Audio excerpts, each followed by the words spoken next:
so interesting to watch you, because a lot of times you've decided that you will be determined. I'm going to make this happen. I'm going to achieve the relationship I want. I'm going to achieve the financial situation that I want. I'm going to achieve the bodily condition that I want. And in that determination, that is a very wonderful thing. It's so good to know what you want, and it's so good to speak about what you want. But we've been talking for years, and if you've been listening to us at all, you've been hearing us speaking about the law of attraction. Yes, most powerful, significant law in the universe, and the one that your understanding of it will serve you better than all others. And for a while you heard us speaking, and we often do, about the law of deliberate creation. We asked Jerry and Esther to call it the science of deliberate creation, because it really is ongoing and it's unfolding. But then we want to talk to you about the law of allowing. We began calling it the art of allowing, because the only law worth mentioning, really, we don't count gravity, is the law of attraction. But the art of allowing really is what we're talking about here. And it's about managing your vibration. It's about caring enough about how you feel that you tune yourself to the frequency of who you really are. Now, that's the most important thing to talk about. So you know that you are extensions of source energy. You know that, don't you? But you aren't just extensions of source energy in the sense that you were source and here you are an extension of that. You are extensions of source energy in a greater sense, in the sense that you are the ambassador of source energy. You are the leading edge of source energy. You are the pioneers of source energy. You are the physical manifestation of source energy. So here you are as leading edge creators, as enormous, essential catalysts to expansion, sifting and sorting and constantly launching these vibrational rockets. Now, you heard us say just now that when you know what you don't want, at many vibrational levels of your being, you know what you do want. Even consciously, you can say, well, I know I don't want that. I know I do want that. But it's much deeper than that. It's much more sophisticated than that. It's much more constant than that, where in every moment of your perceptual experience, you are launching these rockets, which means the larger part of you is becoming constantly. Now, this is the thing that most of our physical friends do not understand, but it's so essential to your understanding if you are to understand your emotions or why you are here or how to be happy. And that is that with every expanding rocket or energy or vibration that exudes from you, and it does constantly, all day, every day, that the larger part of you incrementally, and we only use that word because you're shooting the rockets off incrementally, but this larger part of you is incrementally expanding. So that means that the possibility of you getting further, vibrationally speaking, from who you are is something to consider, because every time you know what you don't want, you expand. But the question is, are you taking the expansion, or are you beating the drum that caused the expansion? You follow? Because when you know what you don't want, you expand. And if you know what you don't want, you expand some more. And if you talk about what you don't want, you expand some more. And if you join a blog, you expand some more. And those online chat groups, you expand some more. But the question is, are you going with the expansion, or are you just causing the expansion? And the way you feel is your indicator of whether you're going with it or whether it's getting out ahead of you. And if it gets out ahead of you, then you don't feel so good.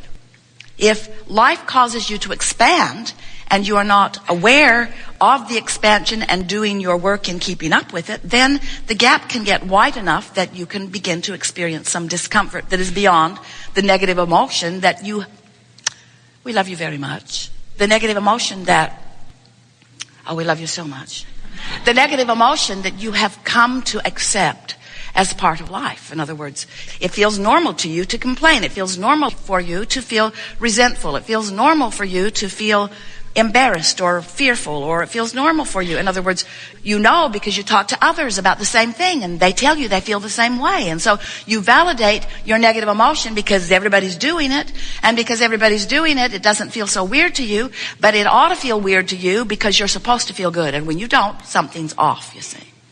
So when we talk about the art of allowing, We're not just talking about you allowing your new car to come, or your new home to come, or your lover to come, or your physical condition to improve. We are talking about that, but not just that. When we talk about the art of allowing, what we're really talking about you allowing is your alignment, your connection, your involvement, your vibrational sameness with your inner being, who keeps taking the expansion and never holds back from it. Your inner being, the source within you, this non-physical part of you, who we are wanting you to understand exists in this vibrational frequency of knowledge and understanding and beingness.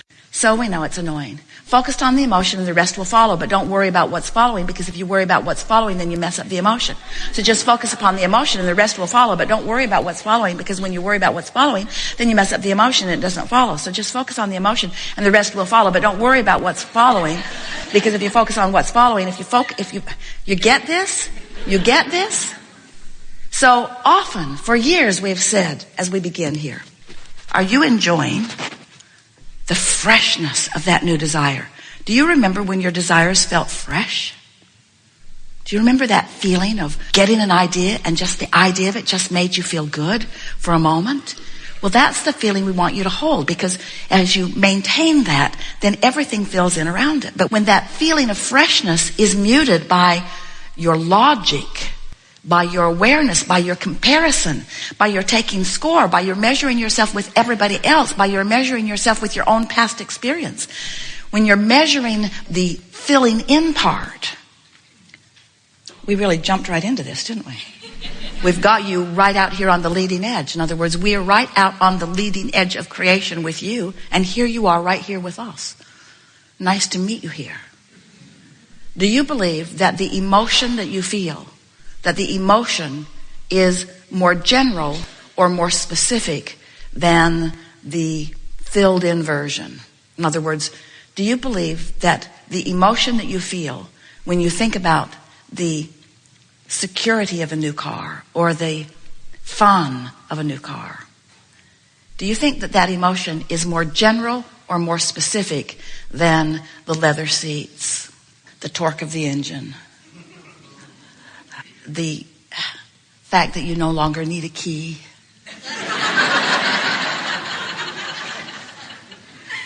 the incredible color that has been created that almost defies anybody's ability to translate color in cars? Have you seen the color of that car? Do you think that the emotion is more general or more specific? It is. It's general. And do you think that it's possible for you to find a general feeling? Do you think it's possible for you to find a general feeling of something without the specifics? This is the key. This is the missing piece that you've been looking for. Because if you can figure out how to induce within yourself, by the sheer focus of your mind, upon the emotional properties of these things that you want, of these relationships that you want, of these recoveries that you want, of anything that you want, if you can isolate within yourself the emotional simplicity, then you will manage to put yourself in vibrational sync with your desire. And when you put yourself in vibrational alignment with your desire, the rest of it just follows. It's law. Now we know that's sort of hard to grasp sometimes, because you've been thinking that source is separate from you for a while, as you've been listening to the bogus human speculation that you are here being tested for something, when really you're here because you are a fabulous creator, and you wanted to be out here on the leading edge of thought, creating, and you fully expected to let your physical senses explore the data and help you come to conclusions about what you personally and individually think would be better for you right here, right now. Understanding that when you find something like that you're focused upon, that the source within you will flow to you, through you, about it, you see.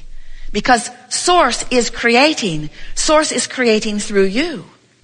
What do you think about this world in which you manifest? Do you like manifestations?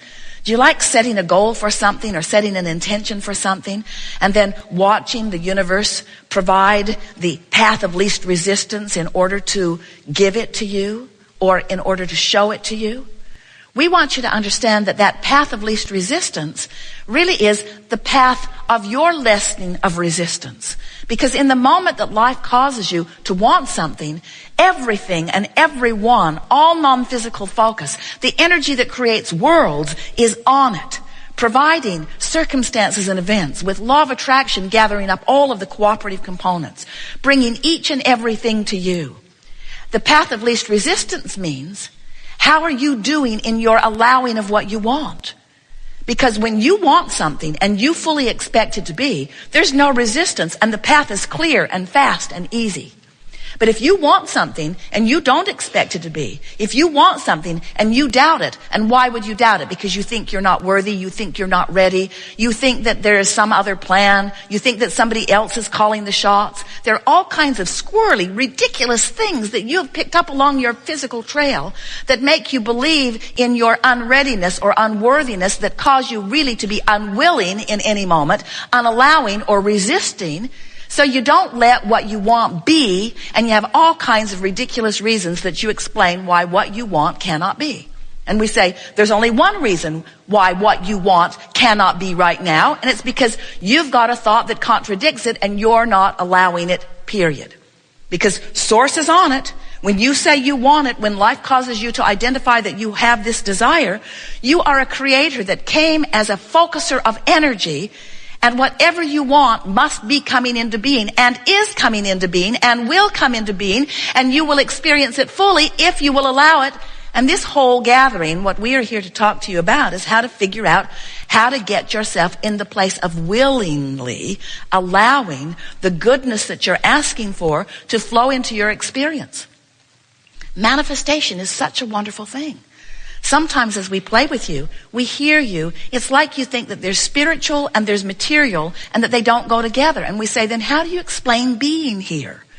How do you explain the physicalness that is you? How do you explain the flesh, blood, and boniness? How do you explain the matter, the material? How do you explain the stuff of your physical universe? How do you explain it? It's manifestation that has blossomed as a result of source energy flowing into this leading edge time-space reality. And the goodness of where you are is huge. It is dominant. And the not goodness is just your unwillingness to allow the goodness right here, right now, for some squirrely reason. We're really into squirrels these days. Squirrels are wonderful, but they are squirrely. They seem to have attention deficit disorder. We want you to focus. We want you to be the clear-minded, creative genius that you are. But most of all, we want you to find a way, as we're playing together today, to accept the rightness of your good life. We want you to accept the benevolence of the energy that flows to you and through you. And we want you to get eager and frisky about you being the vortex through which this energy flows. So we've been talking to you for a while about how you are the creator of your own reality. Jane Roberts, through Seth, coined those magical words. You create your own reality. You create your own reality. You create your own reality. But who is you? Who is you? You were you before you came into this body, and you are you in this body, but you are you not in this body. There is this vibrational beingness, this range of vibration that ranges from the source that is you right on through to this furthest most leading edge extension of that which is you. You is you. You cannot pinch yourself off from you. You cannot cease to be connected to that you that made the decision to come, that you that knows of your worthiness, that you that came with the express purpose of sifting and sorting and coming to personal new conclusions about what would be better for you. What would be better for you? What would be better for this time-space reality? What would be better for all that is? What could be better? What would be more? Because when you are an eternal being, that's always on your mind. It's always on your mind. What more? What more? What more? So no matter how good life gets, there's always a potential for more. And contrast sharpens your awareness of wanting the more. Then you must use the power of your ability to focus upon